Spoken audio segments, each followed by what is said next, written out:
Good evening, and thank you for coming. My name is James, and I'm the Humane Educator for the Animal Rights Foundation of Florida. Now, I'm typically giving this presentation to a high school classroom, so my audience is a little different. And same level. Same level. We'll find out. We'll find out. So I pretty much know my audience. I can pretty much guarantee that 99% of the kids in the class are eating meat, dairy, and eggs. And there might be one or two kids who are vegetarian, but it's a very rare occasion where you'll get a kid who is vegan. When I speak to adults, it's a little different. I don't quite know my audience as well. So I want to get to know you. So here's what I want everybody to do. I want everybody to please stand up.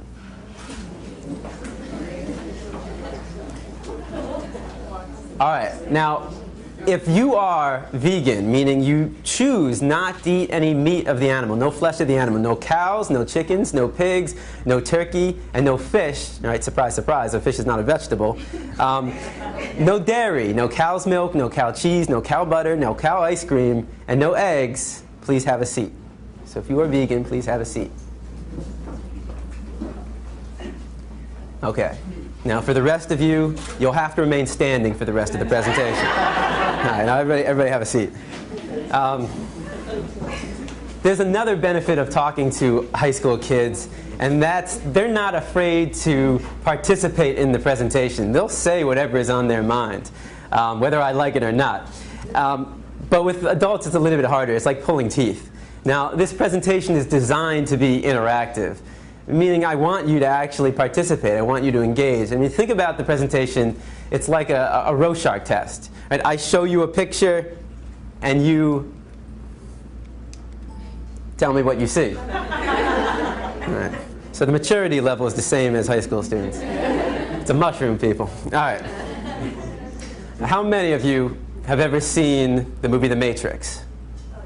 All right, so maybe more than half of us. Right, for those who haven't seen the movie The Matrix, there's a scene in the very beginning of the film where the main character is presented with two pills, one blue and one red. And he has to make a choice. If he chooses the blue pill, he'll fall asleep, and when he wakes up, everything will be exactly the way it's always been. If he chooses the red pill, he'll finally learn the truth. And I'm here today to give you that red pill. But let me make this very clear to you. I'm not here to tell you what to do. I'm not here to tell you how to think, how to feel, and I'm certainly not here to tell you what to eat. I'm simply here to provide you with information. Now, what you do with that information is solely up to you. So, what does the matrix look like? Let me show you. Now, despite what you might be thinking, these two circles are not equal. I repeat, these two circles are not equal. One is, in fact, larger than the other. What I need you to do is determine which one that is. So, please raise your hand if you believe the blue circle is larger than the red. All right. Please raise your hand if you believe the red circle is larger than the blue. All right, very good. Now, before I said anything about these two circles, what was your first instinct? Equal, right? Because they look equal. And the reason why they look equal is because, in fact, they are equal. These two circles are identical. Yet I got just about every one of you to raise your hand and say that they're not. So what do we learn? That you can be manipulated like that to believe in something that goes against your natural instincts. Just imagine as a child you're taught that the blue circle is larger than the red. If you say it enough times, you convince yourself that's the truth. If you're told the lie enough times, it becomes part of your reality. And if enough people are taught that lie, that the blue circle is larger than the red, well, now it becomes part of the culture. And if that culture then passes that misinformation along to the next generation, well, now it becomes tradition. And what we have to remember is that just because we have a tradition doesn't mean it's morally acceptable. Tradition and morality are not always the same. I mean, can you think of any traditions that we once had in the United States of America that we no longer have? That today we think back and that was immoral? Slavery, right? Less than 200 years ago. And that was a tradition. So the traditions we have today doesn't necessarily mean they're morally acceptable. And as we evolve as a culture, so do our traditions. Now, The Matrix is a story. It's a story when told enough times to enough people, it becomes part of that culture. It becomes the tradition. And this story is being told over and over every day. In fact, if you believe the image on the carton is where you're getting your milk from, you're deceiving yourself. This is a fantasy. It only exists in your head. It's a blue pill fed to you by the industry to get you to buy their product. This is the matrix, the lie we tell ourselves about where our food is coming from. The reality is far more disturbing. 90 to 95% of the milk, the meat, and the eggs that we consume in the United States are coming from these conditions. Now, this is called factory farming. This is where you take thousands of hens, pigs, and cows, you can find them into warehouses. In fact, every year in the United States, 10 billion, right? 10 billion cows, pigs, and chickens are being slaughtered for food. So what that works out to be is that every second in the United States, 300 animals are killed, just like that. So 300, 600, 900, 1,200. By the time I'm done talking today, there'll be over 1 million animals that have been slaughtered. And most of us don't even blink an eye. I mean, how is it possible that in the United States of America we can slaughter 300 animals every second and not question that? Because of the story we've been told.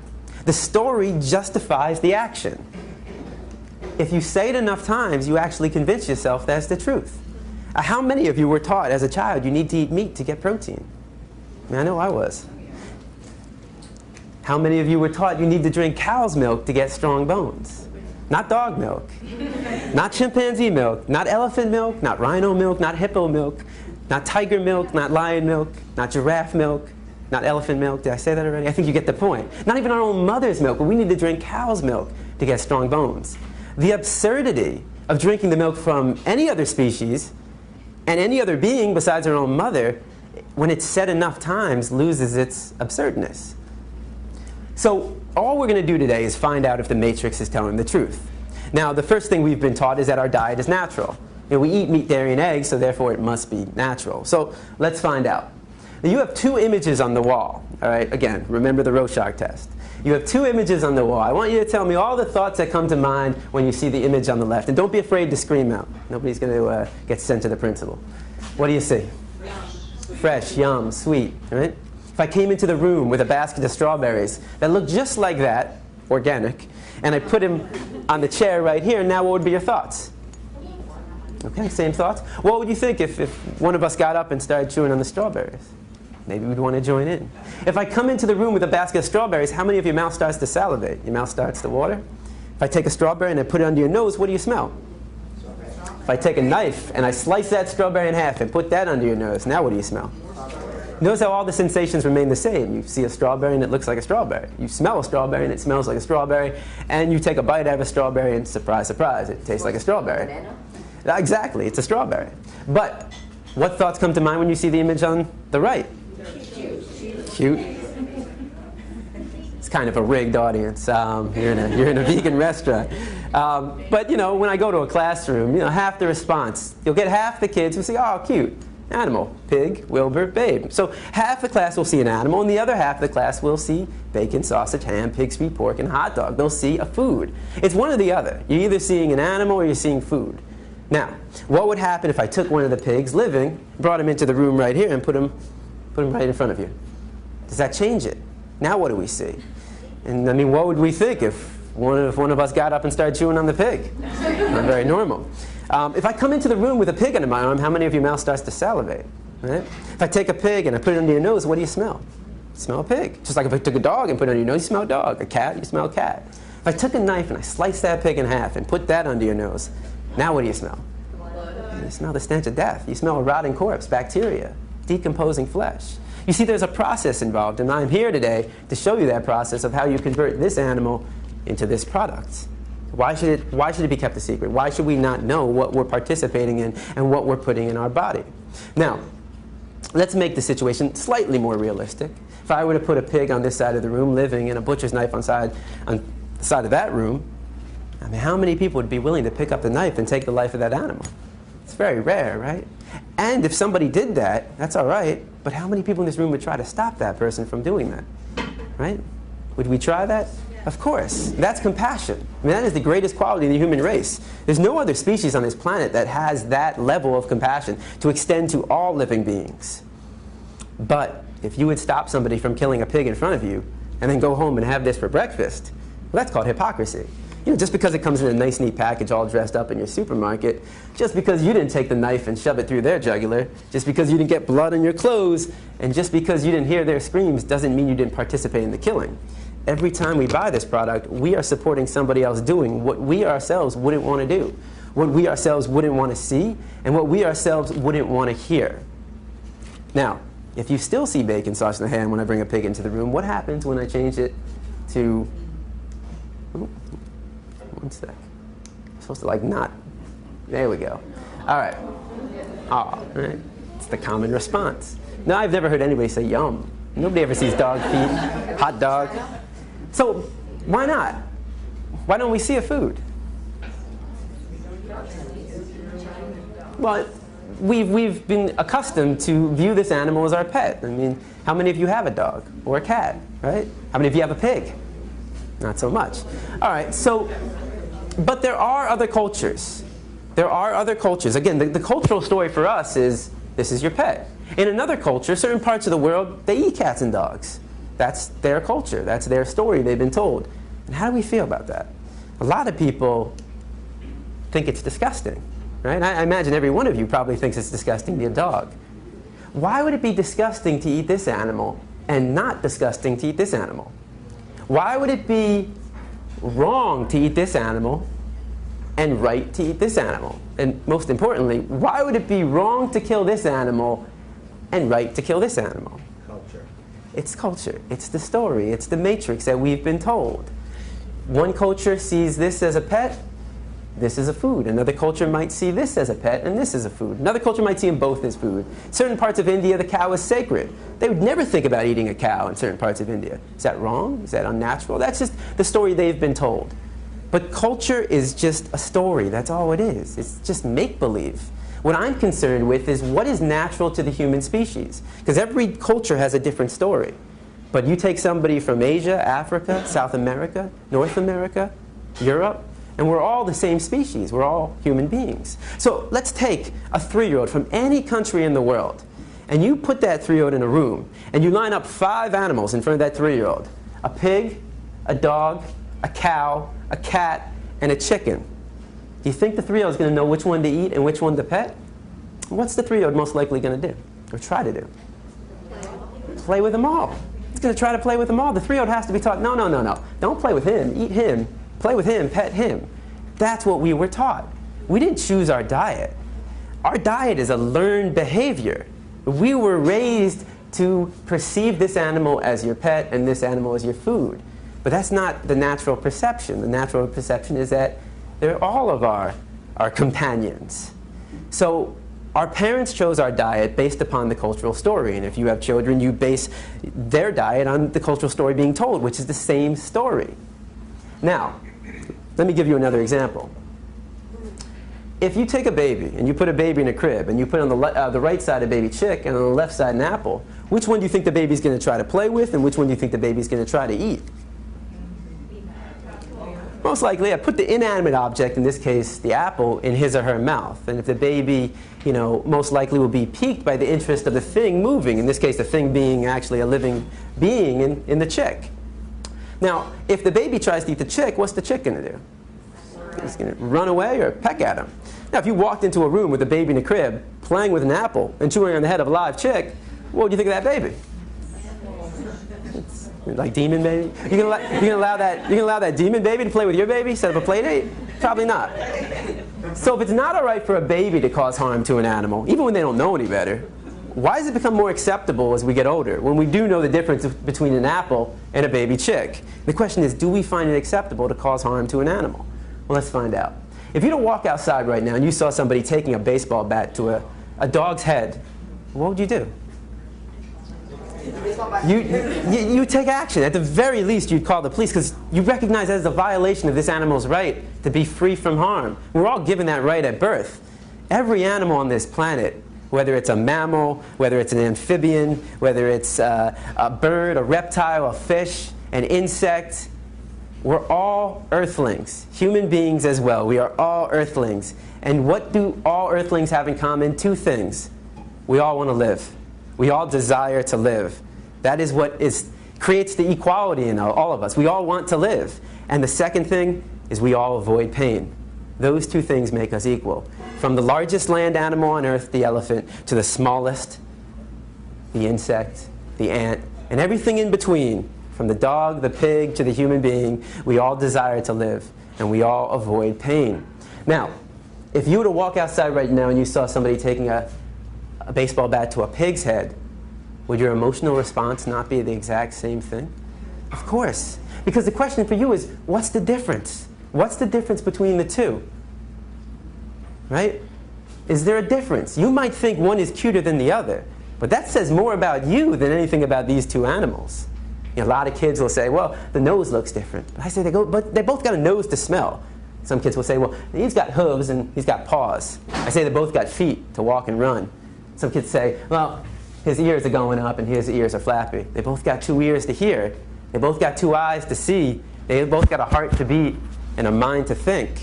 And the reason why we would take action for both of them is because we recognize the equality between them and not the difference. Any difference is insignificant. The similarities, though, are striking.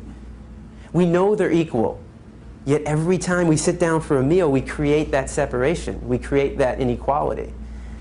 It's just like we knew the two circles were equal, red and blue, but all it takes is somebody to tell you a story.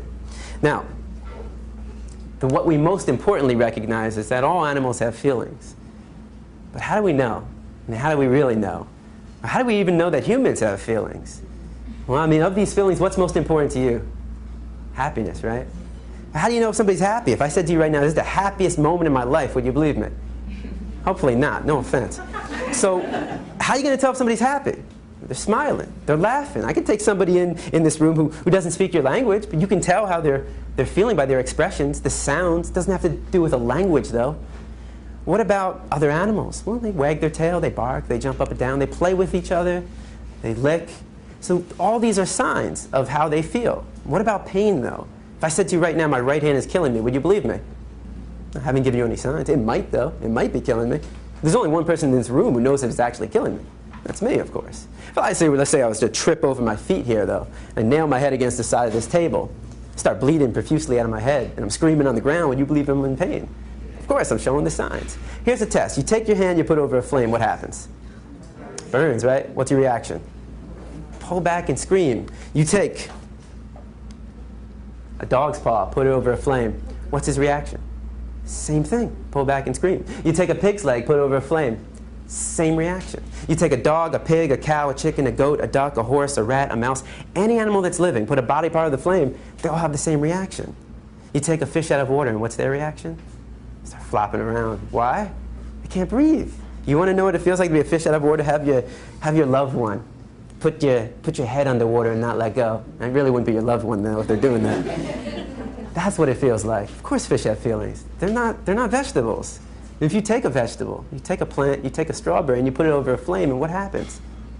It melts. It doesn't have feet to run away. It doesn't have a mouth to scream, a nose to smell, eyes to see, ears to hear, a heart to beat, and a mind to think. And a lot of kids will like to give this one. Before you say, well, plants have feelings, they don't have a nervous system. They don't have a nervous system. Without a nervous system, they can't feel pain and happiness the way that animals and humans can. So the question is, when did we learn this? When did we learn that animals have feelings? Hopefully this isn't the first day that you learned this, right? When you were younger, right? And how did you learn it? Maybe you had a cat or dog. All you have to do is go outside and just experience any of the animals outside. And if they run from you, it means they're scared. If they come up to you, you probably have food or something and they want it. So we understand this through the experiences we have. In fact, think about the books that were read to you as a child, the songs you listened to, and how about the movies? Now think about the movies we show to our kids. What do all these movies have in common? What are they about? What kind of animals? Farmed animals. Even fish are being farmed. You have pigs, chickens, cows, and fish. These are all the animals we eat. What's the common theme in these movies? They're running. Yeah, they're being saved. No animal wants to die. No animal wants to be dinner on your plate. And we root for these animals. You take even the biggest pork eater in the world, he's rooting for Wilbur. Nobody wants to see Wilbur made into bacon at the end of that film. Chicken Run. We root for the chickens. Now, I guarantee there are 1,000 people, watching Chicken Run. Go, chickens, go. While eating a KFC bucket of chicken wings. Because they're not making that connection. Babe. How many kids watch the movie Babe, fall in love with Babe, and then go home and are fed Babe unknowingly by their parents. So we're teaching kids to love these animals but eat them too. And this is the closest thing you'll come to see their reality in the Matrix, in the story we've told ourselves. And most of the times, unfortunately, the closest thing we'll come to is in cartoon form. And what is it, by Pixar and Disney, nonetheless. But today we step outside the Matrix, and generally speaking, when I go into a high school classroom, I show Meet Your Meat. If you haven't seen this video, if you still are eating meat, dairy, eggs, fish, take a look at meat.org, meat.org, and you can see the conditions that these animals live in. Now, I'm not going to show you that. Every time I show it to adults, they just leave. They don't come back. So I'm going to show you a 3-minute video, again, by the same people that put on the first video, Farm Sanctuary. It's 3 minutes. If you don't want to watch it, you don't have to. But this is where 90 to 95% of the meat, dairy, and eggs that we're consuming in the United States are coming from. And I mean, really, if you have a problem watching it, but you don't have a problem eating it, why the disconnect there? But this isn't just about animal rights. This is also a health issue, and that's the second part of the presentation we'll talk about after the video. The question is, do these animals look healthy? Do the conditions they're living in look healthy? Because if the animals don't look healthy to you, why would you want to put a sick animal into your body? The one last thing before I show the video, a lot of people say, well, what about milk? There doesn't seem to be any harm in raising cows for milk. Notice the very first scene in this video of the dairy cows, and you're going to actually see a cow giving birth, and notice what happens to her calf, and notice her response.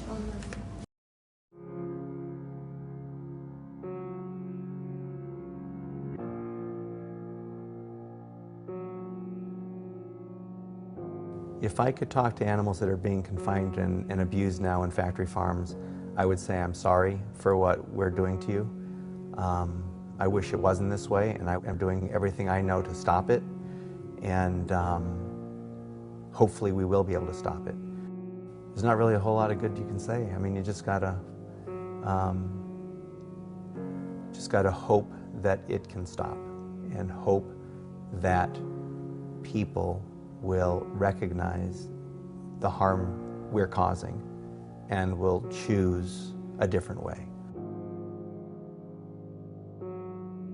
Meat, milk, and eggs come from real animals. They don't just come from the grocery store.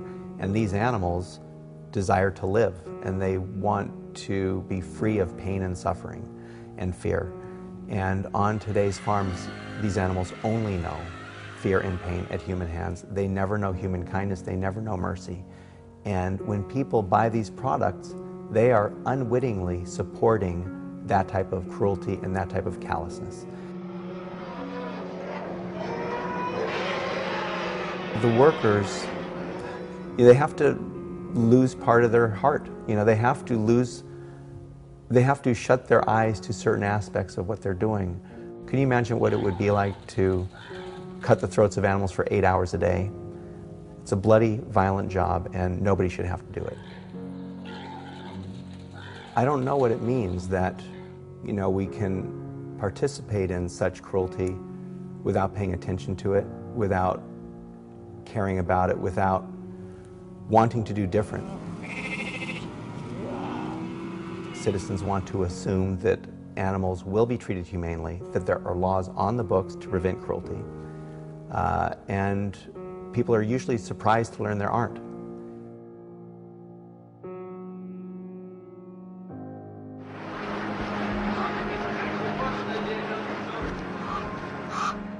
If people looked at what was happening, they'd be appalled. Most people would not support the type of abuse that has become common on factory farms.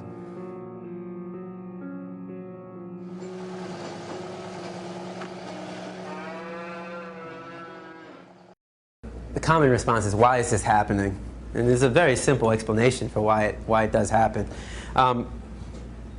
If you were to walk outside right now, if you walk down US 1 and you walk further down, let's say you came to a restaurant that just opened up, right? They were serving cats and dogs. That was their main item on the menu. How many of you would be out there right now protesting? I guarantee, before the day would be over, you would have that place shut down, right? Walk down the street, a few blocks down, you'll come to a steakhouse. I don't see anybody protesting. I don't see that place being shut down. Why? Because Because we've been taught to perceive this animal to be different from this animal. And veganism is simply changing your perception.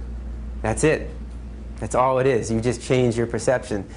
We don't have to participate in this. This is not necessary. A lot of people will say to me, well, what about, if we just created better conditions? What I'm saying to you is it's not necessary to kill an animal. You don't have to kill animals. We don't have to drink their milk. We don't have to eat their eggs. It's just not necessary. I mean, people talk about humane slaughter. How do you slaughter something humanely? I mean, is that like where you rub their belly, give them some milk and cookies, and you chop their head off? If I did that to one of you, would everybody be like, well, at least you died humanely? You can't do anything violent humanely. I mean, if I were to, could I humanely rob you?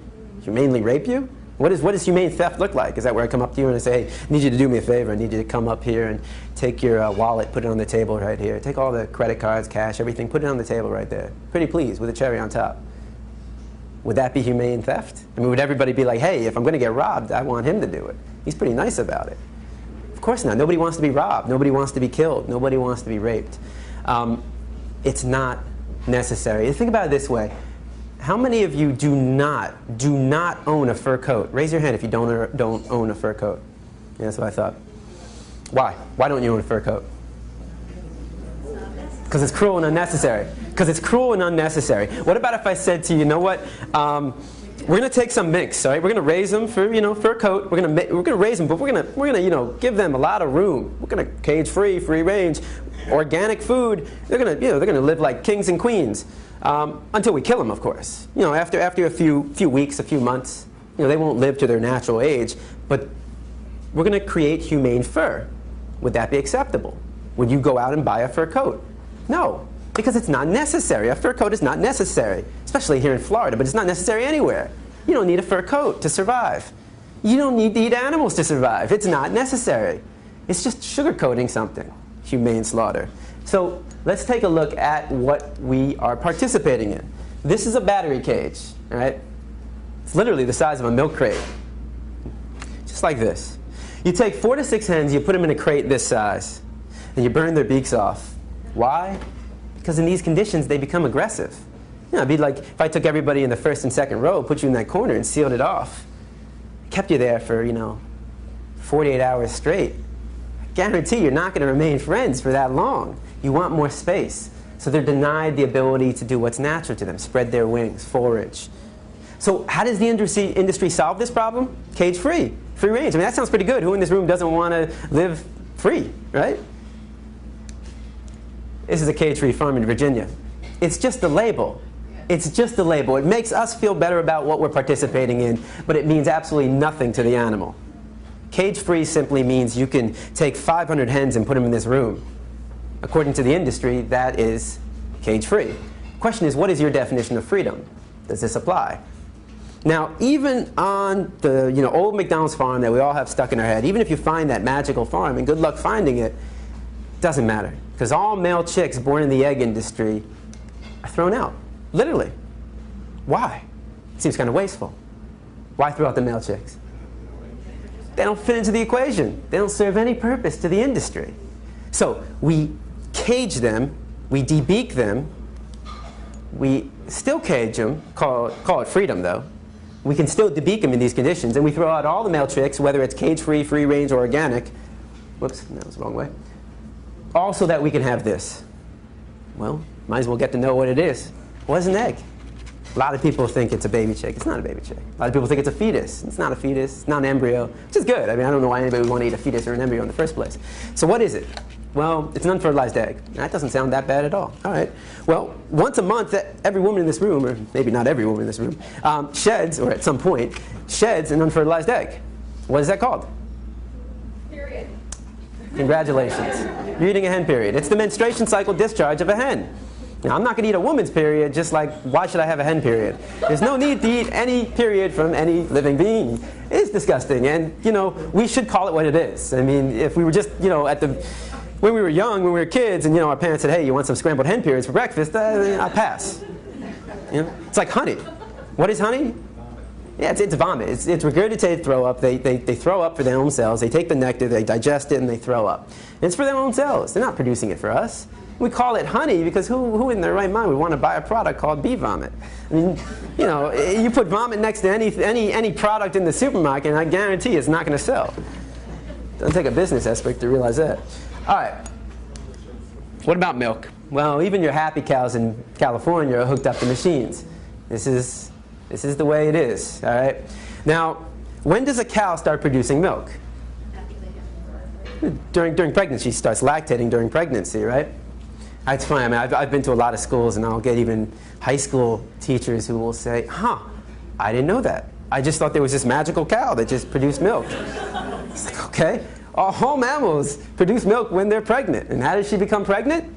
Well, you know, we like to think they get to have sex, right?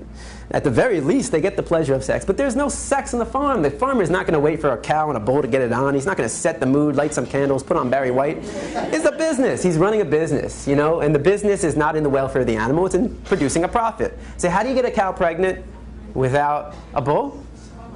Artificially inseminate them. If you were to artificially inseminate a woman without her consent, what would that be called? Rape. I am not saying a woman is a cow, but I am saying rape is rape. I mean, just look up the definition of rape. Exerting your power over another sexually. So what's your definition of another? Does that only apply to women? How about men? How about other beings? Well, now she's pregnant. She gives birth. What happens to her baby? All male calves born in the dairy industry, like if you were here in the beginning, the Saving Billy, all male calves born in the dairy industry are immediately taken away from their mother, chained by the neck to a crate, deprived of their mother's milk, fed an inefficient diet so that their body become anemic, so lack of iron. They will never be able to turn around, will never see the light of day. Every glass of milk supports this industry.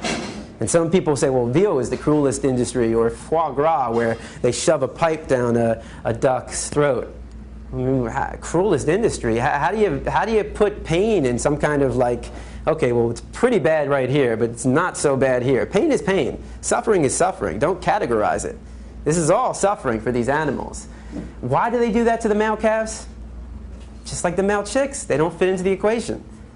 They don't produce the milk. If you're drinking cow's milk, the only reason is because a calf chained to a box isn't.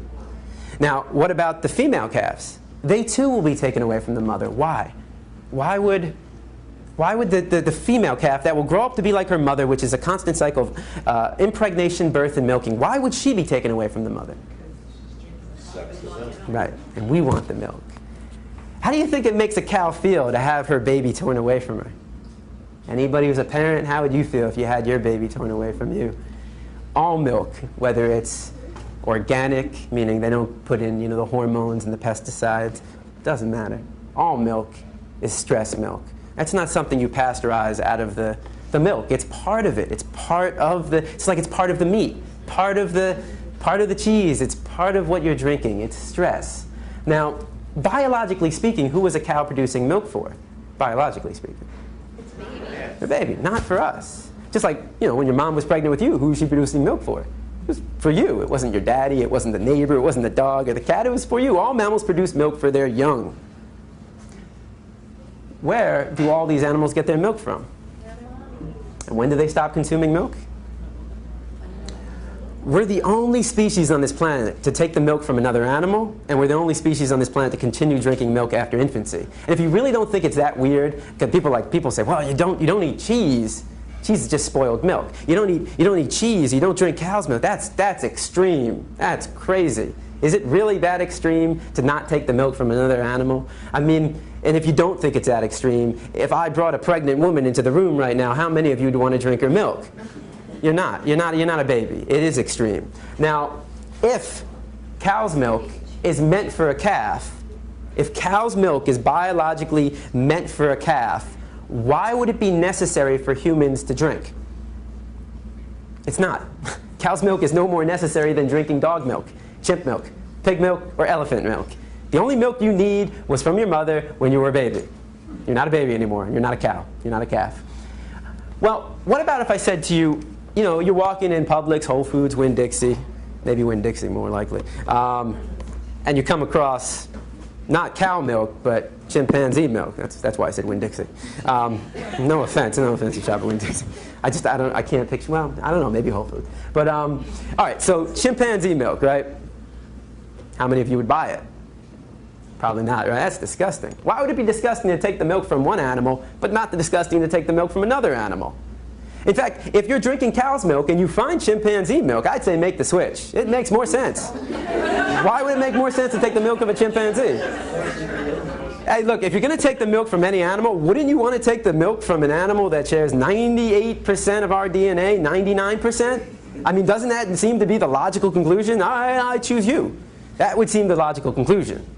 What about your dog? If your dog was pregnant right now and I said, I'll pasteurize your dog's milk, would you want to drink it? That's disgusting and that's absurd. It is disgusting and absurd. No more disgusting and absurd than drinking cow's milk, though. In fact, if you have a dog, it actually makes more sense to drink dog milk than cow milk.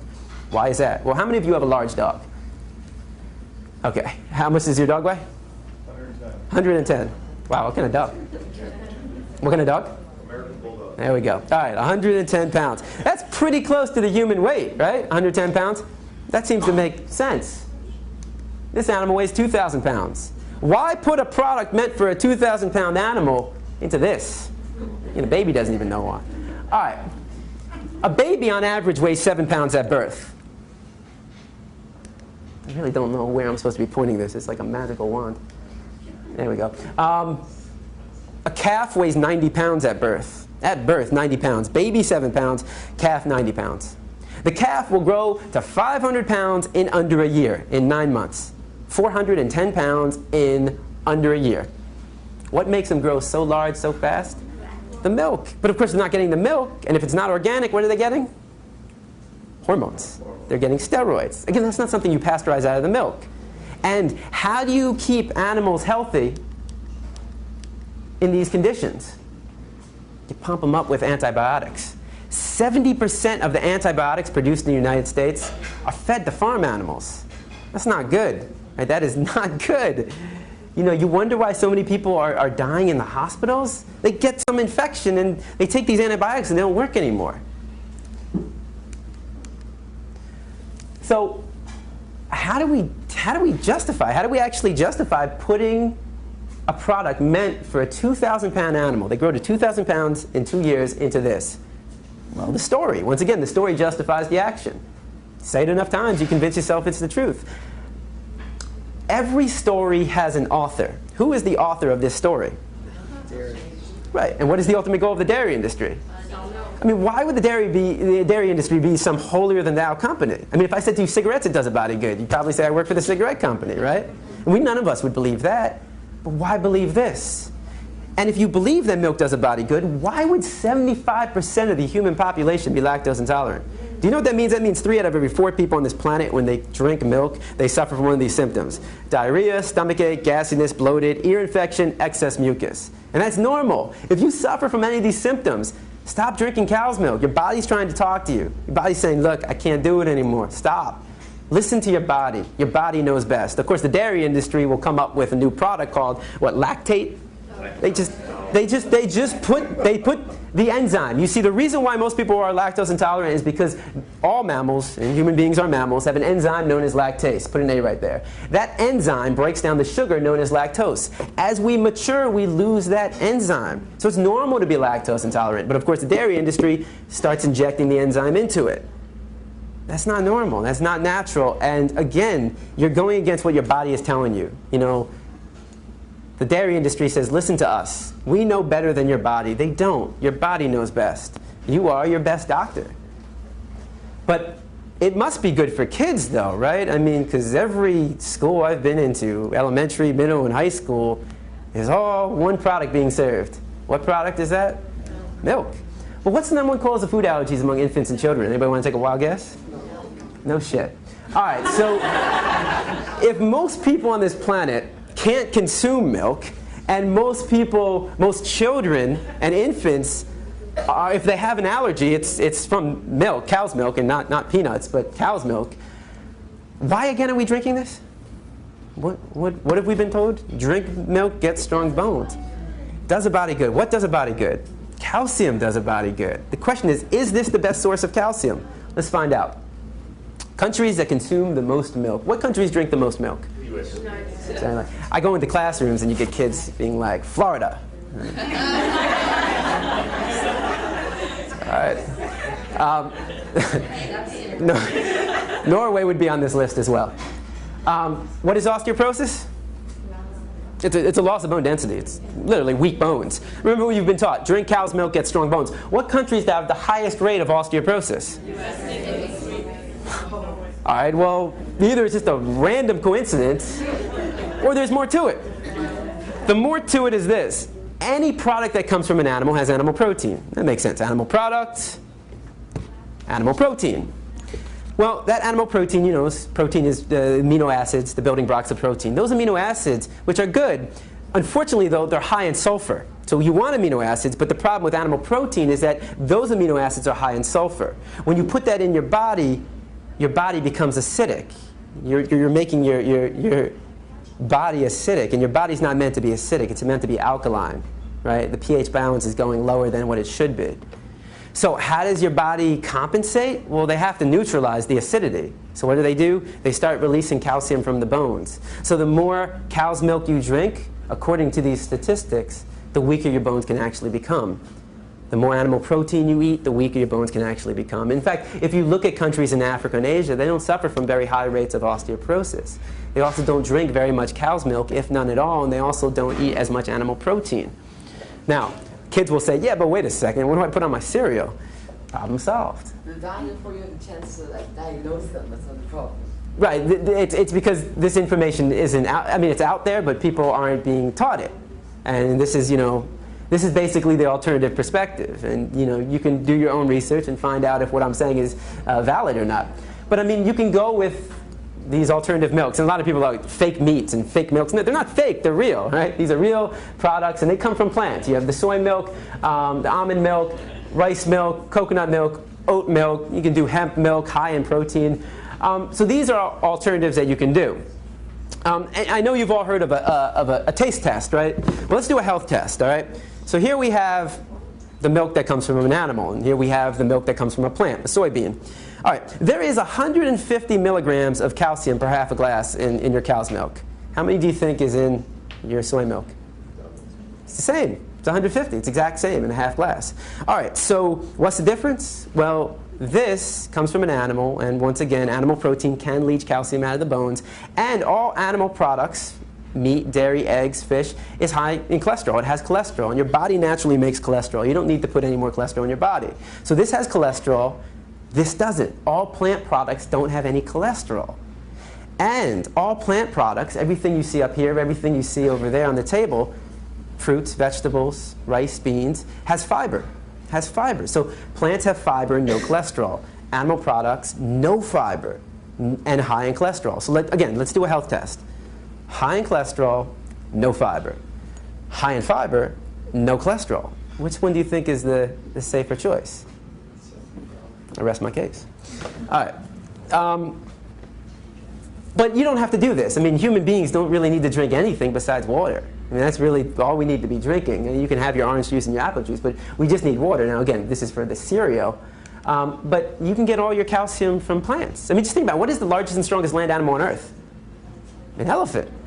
Weighs 10,000 pounds. You know what his diet consists of? That's it. I don't know if he's eating spinach, but it's his plants. It's plants. You're going to tell an elephant that his bones look a little weak? He needs to be drinking the milk of a cow? You get all your calcium from this. Now, a lot of people say to me, man, but you know what? I get it, but man, I love my cheese. I can't give up cheese. Look, I tell people this. If you're going to give up any product, give up dairy. Dairy is the worst. I mean, the greatest trick ever pulled was convincing people they need to drink milk. Dairy is the worst. In terms of the cruelty inflicted upon the animals, they suffer for a longer period of time, and it's just completely unnatural and unhealthy. It is unhealthy. And there's a reason why people love their cheese and their milk. It's meant to be addictive. I mean, just think about it. You know, it might be hard. I can't remember, but you know, when we were younger, most likely we were nursing from our mother, right? From her milk. It has to be addictive. The child has to want to have more. Why? Because this is the greatest growth spurt in their life. This is the greatest growth spurt that you ever had when you were a baby drinking your mother's milk. Same for all other animals. And as we get older, our parents, including the animal parents, wean their children off of it. So you're supposed to you're supposed to desire it. You're supposed to want it, and then you get weaned off of it. They're selling a product. It's addictive. It's addictive.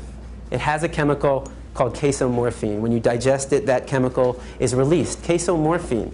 Morphine. It makes you giddy. It makes you want more. It makes your brain think, eat more, eat more. And your body is saying, I can't digest it properly. So you are addicted. And the first step to what recovery is to acknowledge it. 68% of all diseases in the United States are diet-related. This is a government statistic. What that means is that, especially when I talk to a high school class where my audience is, 99% eating meat, dairy, and eggs, if you don't change your food choices, you might become part of the statistic. I mean, it's what, 3 out of every 5 people. This is a government statistic. In fact, what are the leading causes of death in the United States? What are the top 3? Cancer, heart disease, strokes. Diabetes is number 6. All right? Every 40 seconds, somebody suffers a stroke in the United States. All right? That's the American Stroke Association.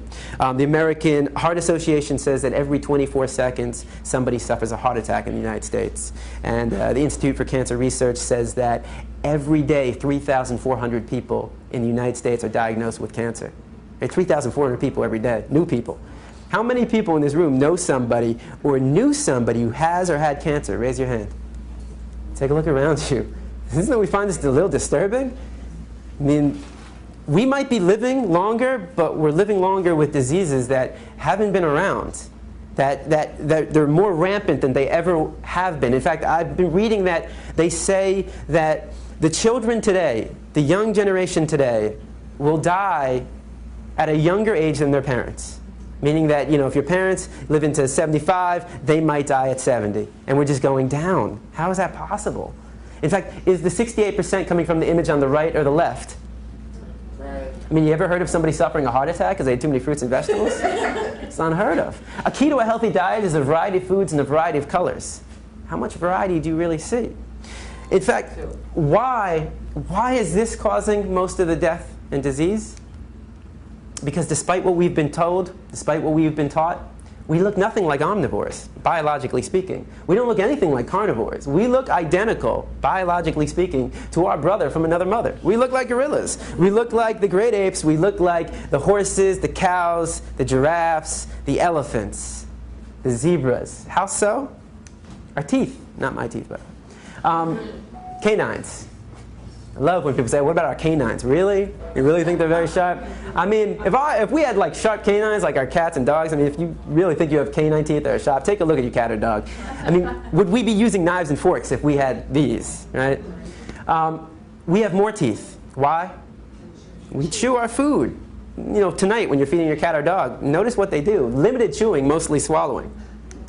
Our jaw goes like this. We grind our food. Their jaw opens up wide. In fact, if you want to know what humane slaughter looks like, here it is. Look at the animal kingdom.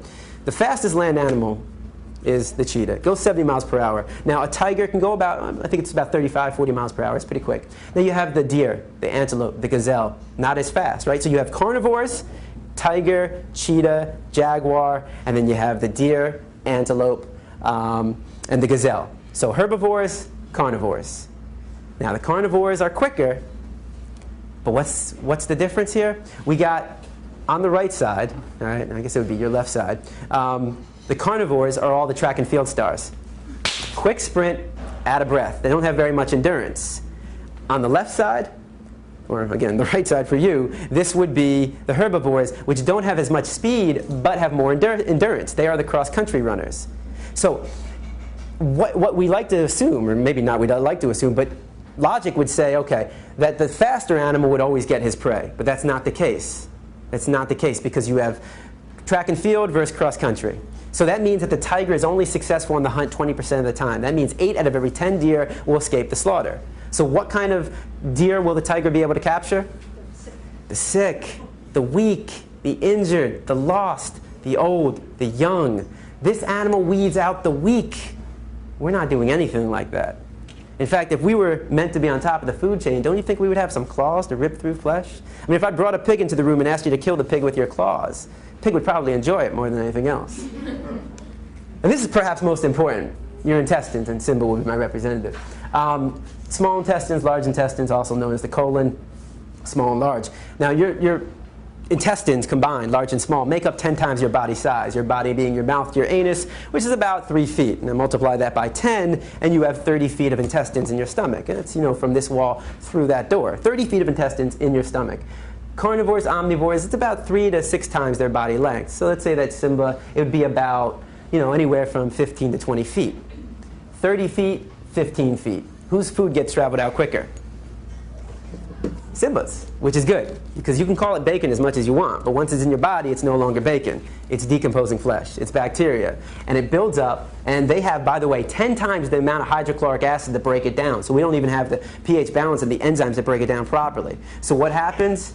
It leads to clogged arteries, which leads to heart disease, heart attacks, strokes, diabetes, high blood pressure, high cholesterol, and obesity. You ever heard of a tiger suffering from high blood pressure, high cholesterol, strokes, obesity? You know why these animals don't suffer from these diseases? Because they eat what's natural to their anatomy. When it comes to diet, we are the dumbest species on this planet. What do these two things have in common? Mercury. Mercury. In fact, there's a warning label. There's a warning label on fish. I don't know if you've ever seen it. You know what it says? Certain people should consume it, men or women. Pregnant women. All right. Hopefully it's not a pregnant man. All right. Pregnant nursing women, women who may become pregnant, young children should not eat the following fish, including tuna, because nearly all fish and seafood contain some amount of mercury, chemicals known to cause cancer, birth defects, and reproductive harm. What else does the government tell women not to consume when they're pregnant? Alcohol, cigarettes, and drugs. So basically, the government's saying, hey, look, if you're thinking about becoming pregnant, lay off the drugs for a little bit and stop eating fish. If it can do that much harm to a woman, why would anybody want to consume it? And I mean, do I really need to, you know, say, at this point, do any one of us want to touch any food that comes from the sea? All you got to do is turn on the news. Open up a newspaper, and what do you see? Oil spill. Why? Why would you want to put this? I mean, here's how it works. You take a small fish in the Gulf right now, right? Very, very small fish. That small fish is inevitably going to swallow some oil. It's going to swim further out, maybe miles away from the spill, and will get eaten by a larger fish. And then that larger fish is now contaminated and will swim out even further. And that larger fish will then get eaten by even larger fish. Now that even larger fish is contaminated with oil. And then we catch that even larger fish, and then we eat it. Cooking the animal is not going to get rid of the oil. It becomes part of the meat. So why do we consume it, though? Why do we consume, you know, this flesh of an animal? What have we been told? You need to eat meat to get protein. Protein, right? But how many grams of protein are we supposed to get? Does anybody know? 5 to 1 kilogram by the weight. Okay, in terms of grams per day? It'd be about, World Health Organization says 40 to 50, about that. 40 would be for the average female adult, 50 would be for the average male adult. But it's funny how we don't tell that to kids. I mean, I only learned this recently myself too. I mean, you know, going through my whole life and never really bothering to find out, and nobody ever bothered to tell me. It's like, you know, saying, here, have the keys to my car, go, you know, pick up some stuff from me, go get my groceries. But I didn't teach you how to drive the car. Teaching kids, you gotta eat it, but not teaching them how or how much. Now, again, let me show you how easy it is to get protein, all right, especially here in the United States. All right, your standard American diet for breakfast, you got your bacon, you got your cow's milk, and you got your hen periods. All right, how many slices of bacon would you want? Now, I know you might not eat bacon now, but how many slices do you remember as a kid, maybe? Maybe 2? Okay, each slice has 5 grams, 2 times 5. All right, how many eggs would you want? 2. Each egg has 6 grams. So what do we got? 12 plus 10, 22. How many glasses of milk? 1 glass. Each glass is 8 grams. So you are at what? 30. You're not even done with breakfast. That's not including the toast with cow butter you might put on it. So you're not even done with breakfast, and you're almost at the limit. The average American does not need to worry about getting enough protein. They need to worry about getting too much protein. That's why the United States has the highest rates of obesity in the entire world. All right? I mean, people all the time say, James, wait, you don't eat meat. Where do you get your protein from? Like all of a sudden, like, holy shit, like it's all of a sudden dawned on me, like, I have been without protein for the last 8 years. Let's go to McDonald's and get a Big Mac. Like I'm about to fall down or something or pass out. Have you ever heard of somebody in the United States suffering from a lack of protein and going to the hospital? It's unheard of. You know, it's funny, even dealing with kids, you know, I have a kid say, you know, I tried to go vegan for a day and I got really sick. It's like, what? It's like, you know, like people say, oh, I know somebody who was vegan who was sick. Really? I know tons of meat eaters who are sick. I mean, like, yeah, you can be an unhealthy vegan. what I'm telling you is it doesn't matter if you're eating meat, dairy, eggs, fish, or you're eating a plant-based diet. You should know what you're putting in your body. You should know how many grams of protein you're getting. You know the amount of iron, calcium that you're getting. And by the way, people say omega-3 from fish. You can get that from the seeds, the nuts. You can get that from other things. Flax seeds is a very good example. Think about this. These are the largest and strongest land animals on Earth. And what does their diet consist of? Plants. You're in good company if you're only eating plants. And what's so ironic about this is that the largest and strongest land animals, not only do they not just eat a plant-based diet, they also live the longest. I mean, this animal can live to 70 years. They can live to about 50 to 60 years. The gorilla about 50 years in the wild. And their diet consists of nothing but plants. I mean, you're going to tell any of them they're missing out in protein? I mean, this animal has 10 times the upper body strength of the average male adult. And where is he getting all his protein from? From this. His diet consists of roots, shoots, bamboo, and banana. He's getting all his calcium, all his iron, all his vitamins, all his minerals, the amino acids from this. You get everything. Everything. Here's the new food pyramid, all right?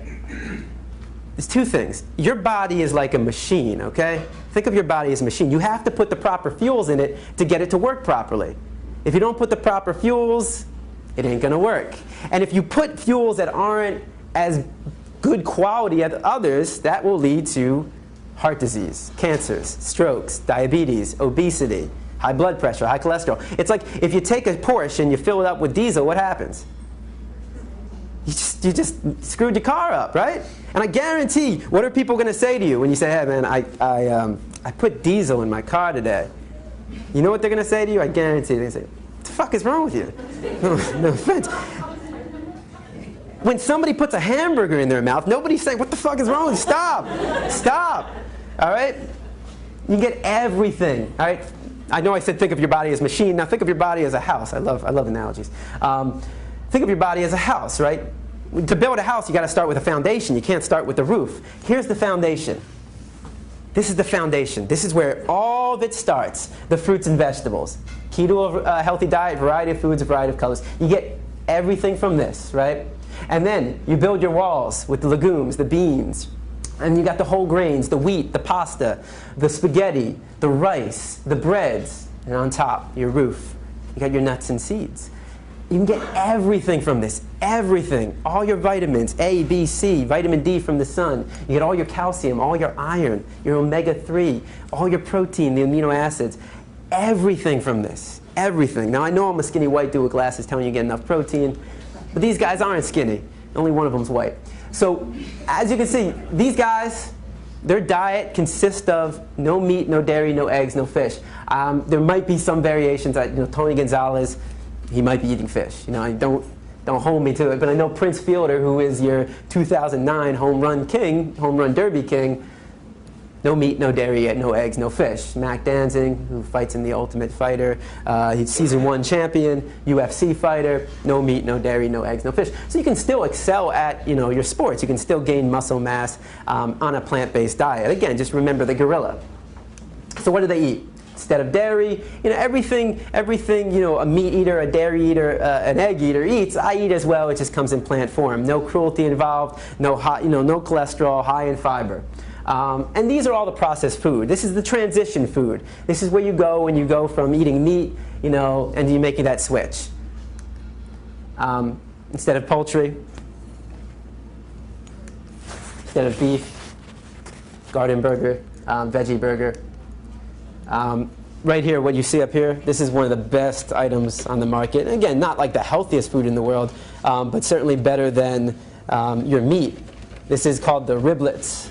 I want you to try it. If you haven't tried this, go to Publix, Whole Foods. You can get all this food at Publix and Whole Foods. And it's really amazing. If you try it out on your family, you don't tell them it's meat. I'd love to see the response they give. It really is good stuff. And remember, all meat, dairy, and egg products go through a process. All right, it doesn't just magically form. In this case, the process involves killing, cooking, pasteurization, refrigeration, freezing, and we cannot forget the all-important seasoning. I mean, I remember going to McDonald's as a child, and I didn't just get a slab of meat. That slab of meat had herbs and spices put into it, was put on a grill, cooked, and then it came to me with a bun, lettuce, tomatoes, ketchup, mustard, and onions, and a pickle. What are all those things made out of? Plants. We put condiments, spices, and herbs on the meat to make it taste better. In fact, what would meat be without plants? Just be a dead animal. Be a carcass on your plate. It would be no different from roadkill.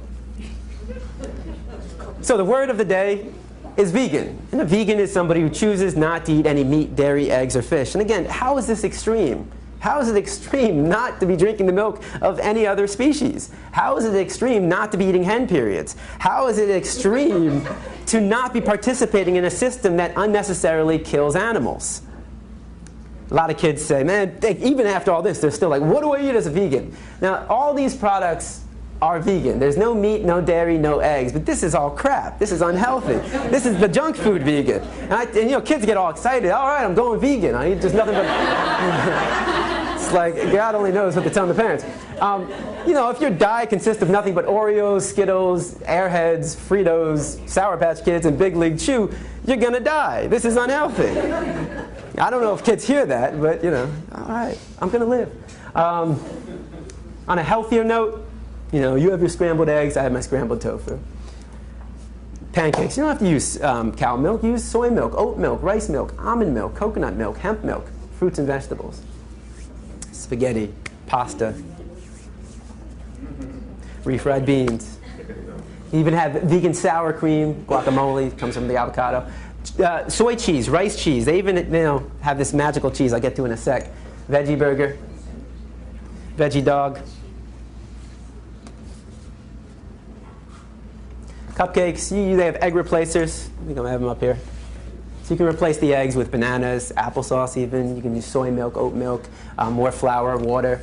Coconut milk ice cream, one of the best ice creams in the world. Again, not healthy, but you know, healthier than cow milk ice cream. You know, I've always said to people, hey man, if you can put a man or a woman on the moon, how hard is it to make a cheese that doesn't come from a cow or you know, a goat? Like how hard is it to make a vegan cheese? Well, they heard me. This is called Daya cheese, actually. And its great thing is no soy, no rice. It's actually made out of tapioca and arrowroot flour. I know that's not making your mouth water, but man, it is good. Here's another example of where you can get your protein from. This is a vegan sausage. It's about that big. It's the size of this remote. And there's 4 in a package. Each one of these has 29 grams of protein. And again, the healthiest food you can eat is the whole foods. I don't mean the supermarket. I mean the fruits, the vegetables, the rice, the beans. You know, stuff that's fresh. It's not processed. The last thing I do want to show you is another video. This is a happier video, and this is the whole idea of change in perception. I know I'm keeping you here, Jesus, longer than you probably wanted, but this is a really beautiful story, and I hope you enjoy it.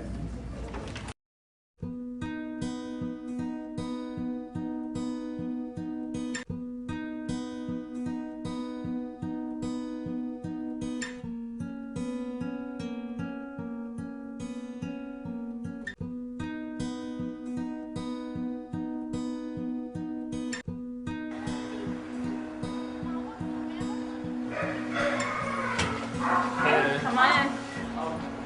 There she is, beautiful girl. She was tagged for slaughter, and that would have been her fate, but she wanted to live, and so she literally ran for her life, and now she'll live out her life at sanctuary. It's interesting how the public responds when one individual animal, you know, makes a run for her life. They end up making headlines on national news. People's hearts go out to this one individual animal. The cruelty that happens to farm animals is largely hidden, you know, behind factory farm walls, and people aren't aware of it. When you look in her eyes, you know, everyone wants the best for her once they get to know her. And when people are able to identify with an individual and look her in the eye and see that she's a living, feeling being who has a will to live, then people care. I've been working here with animal care and control for almost 9 years. This morning was really astonishing to me. All of a sudden, it dawned on me, this sweet, innocent cow running away from being slaughtered. And I never even thought about it before, that something is actually being slaughtered and it's my ground beef and it's my dog on steak and stuff like that, and we've been eating this for years. I never pictured that face on that, and it hurt. I can't do that. I can't. So now we're gonna work on not eating me and my entire family, because I'm realizing that this is a life that was saved today. And with my family, we'll be saving a couple more. Thank you. She looks like she's about a year old. Absolutely beautiful Hereford, and those unfortunately are cows that they use for meat. She's most likely at a live market, and because they have a very strong will to live, like any living creature, she got loose. She had a will to live, and she did it. Hello. And where she's going now, she's going to have like cows of her own breed even. She's going to be so happy. When the trailer arrives, Yes. the cows in the herd will moo. Yeah, they will move moo. in a big line. Everybody lines up. They will start mooing to her to comfort her and to tell her that they're there, and she will moo back. Any animal, any creature has a strong will to live. She's an ambassador for all animals who are still suffering in slaughterhouses and on farms and who don't have such a lucky outcome. People love a happy ending, and it's happy.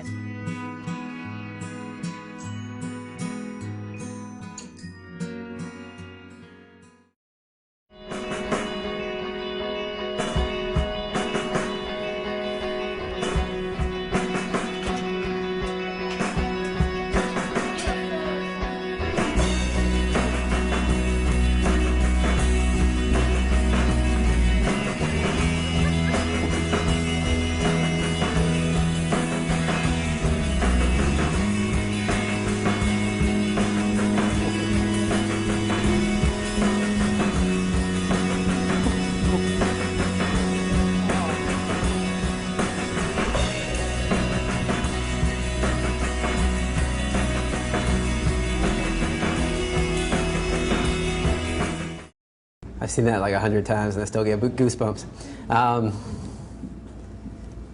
It's simple, you know. It's unnecessary. It doesn't have to be this way. You change your perception, you change the story.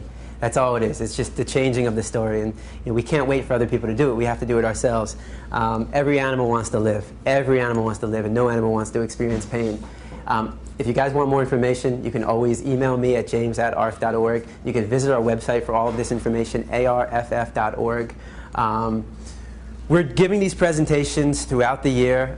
This is obviously every last Sunday of the month. I give these presentations here at Sublime, 5:30 to 6:30. I know we're gone over. But also, we go to juvenile detention centers, we go to high schools. We do many different presentations on different subjects as well. Right now I'm spending most of my time in camps. It's been very nice not to have to say, if you can hear my voice, clap once. Don't put that in your mouth or your ear. So yeah, if you want more information about what we do, all these presentations are free. They're all free. We give them free. So if you're interested in having a presentation at your school, if you're a teacher, at some community event that you might be running, we do everything. You know, it doesn't matter what it is. You know, birthday party, bar mitzvah, bat mitzvah, circumcision, maybe not the circumcision. All right. Also, I do want to say there's a lot of information out there. We have starter kits. We have Why Vegans, to talk about the ethical aspect of veganism.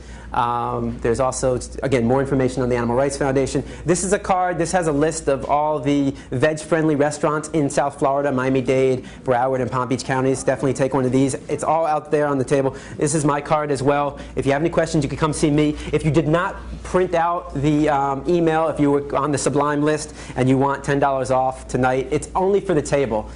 So yeah, I apologize for that, but it's for the table. So not everybody at the table gets it. It's just, or maybe no, you know what? I'm wrong. I'm totally wrong. It's for two. So it's if you have a group of 4 people, you get 2 of these. And thank you guys for listening. I hope you enjoyed it.